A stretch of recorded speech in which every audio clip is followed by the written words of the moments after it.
Well, three of the things we love to talk about here on the air: food, drinks, and animals. That's exactly right. And we love our visits with the Center for Wildlife. We have Executive Director Kristen Lamb here with us. Good morning. Good morning. Fern is just lovely and strikingly beautiful. Yeah, she's just, she really embodies, I think, like the mysterious beauty that that owls have. And Fern has been with us since 2019, I believe. She had been hit by a car, and she was one of 60 barred owls that we received that winter alone, just in about 3 months. And she suffered a permanent head trauma, which is why she lives with us. She lives with Byron, our male barred owl, and he's been with us for going on 18 years. That's incredible. They're a bonded pair. Oh, good. So they're buddies. Yes. Oh, yeah. He protects her, so every time anyone comes into the enclosure, he puffs up and postures. So and then cute.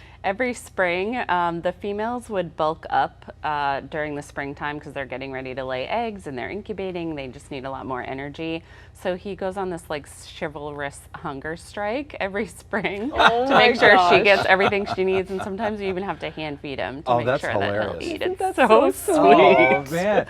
So it's coming up on 10:16 in the morning. What are the sleeping habits for an owl? I mean, because they're out at night hunting. I hear them all the time. So when do they sleep? I mean, he's awake right now. Yeah, so it's funny, different species of nocturnal animals, some are just kind of resting, they're still kind of semi-aware. Others are full out sleeping, like screech owls actually pick south-facing cavities, they lay down on their belly and they sleep during the day. These guys tend to just be kind of more resting. They're still awake and they can become alert if needed.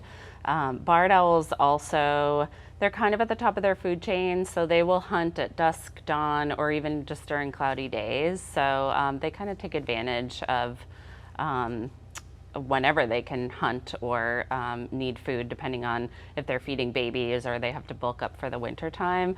But they definitely become a lot more active and vocal in the evenings, for sure. And you do owl prowls, which are so fun. Yes. And you can actually call for owls during those. Yeah, so so barred owls actually have 100 different vocalizations. They have a lot of different calls.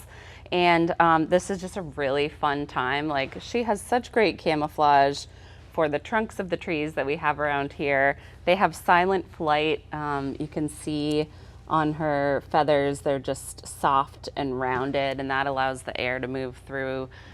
So they fly completely silently. So they're invisible except for their calls. And we're heading into a season where they're gonna become very vocal. The babies are leaving their nests. The adults are like, we've done it, you have to find your own territory now. So they do a ton of calling, and it's basically like, hey, is this territory taken? Can I have it for the fall and winter? And the adults, if they're there, are like, no, keep going. So it's a great time to hear their call. It sounds like, who cooks for you? Who cooks for you all? And I can do it. I would love to. All right, okay, because it's not we'll just have Jeff try it. Yeah. Right. Okay. Yeah. It's the ooh, ooh, ooh, ooh, ooh, ooh, ooh, ooh. It's kind of like, who cooks for you? Who cooks for you all? That's funny. I hear that camping all the time. Yeah. I tell my kids, those are owls right there. You could call. Pretty Not good. bad. You Yeah. could do that to try to talk with them. There you go. I have a Right. conversation with them, like, be quiet, I'm trying to sleep, okay? That's what it is when I'm camping. But it is so fun. It's so fun watching the owl. I mean, Fern, yeah. like, really engage with us. We start I talking, know. turning the head. You start talking. Hey, what are you talking about? Right. Yeah. I think owls are just, they're special, but the barred owls are one of only 3 species that have that like chocolate brown eyes. So Yeah. they're really a lot more human-like. They've got the rounded face. And the ambassadors that live with us, they all have permanent injuries, but they also all have temperaments that they're tolerant or even kind of curious or interested in humans, which makes them really good for teaching children, engaging with families, and even adults. So Fern definitely is very interested in us and curious about our world. I just want to give her a hug. I know. She's so sweet. And something that we work with Lead with Nature, who's an amazing naturalist, and something that he had said one time really has stuck with me. of, birds are all the animals in the forest are all communicating with each other. It's sometimes humans are the only ones that are not. We're in our own kind of world. tuned in. Yeah. We're in our own world. So they really do want to communicate, and they're fascinated by us. So I Yeah. love that you Pick noticed up on that and yeah. picked up on it, because they communicate all the time. They just don't speak our words. Before we go, let's let everybody know there's an opportunity for them to come and meet Fern and all the other ambassadors and have a really good time. Yes. So tomorrow we have Beaks and Brews, Yes, which so I fun. think Katie might be I'm there. yes. Maybe. So it's our Beaks and Brews. This is the third annual event, or third time that we're doing this annual event. And we have 6 local brewers. We have hi-fi burritos, so we'll have a burrito truck there. And then people can meet all of our ambassadors. We've been building out our trails. We have a bird blind. So many opportunities to connect with wildlife and see Fern with Byron in her enclosure up close. We have, I think, 250 tickets available, and we've already sold 200. Wow. So we're really close to it being a sold-out event.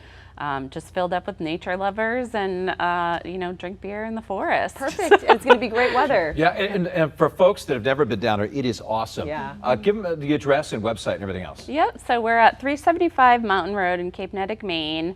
We're right next to Mount Agamenticus. If people have been there, ventured there, we're a little bit before them on the same road. And the website is thecenterforwildlife.org. And we've got events and how you can visit us and our nature center and all sorts of information. Yeah, you always have something going on. That's Yes, for sure. yeah, it's so fun to be at our new campus Yes. and be able to host so many things. Yeah, people can come to the Nature Center Thursday through Sunday. We've got all sorts of like meet and greets and story time, and in September it's great like migration season, and we'll kick off our owl prowls again in the fall. perfect. So yeah, all sorts of reasons to come visit us. Yeah. We love And it. it's right there in the woods, which makes it Yeah. really cool, right? It's gorgeous. almost like you're in their habitat. Yeah. Right, yeah, learn about wildlife in their habitats. And then we're really one of very few facilities that have like the medical clinic and the environmental education that you can go and visit Wow. in northern New England. And so that was a big part of our,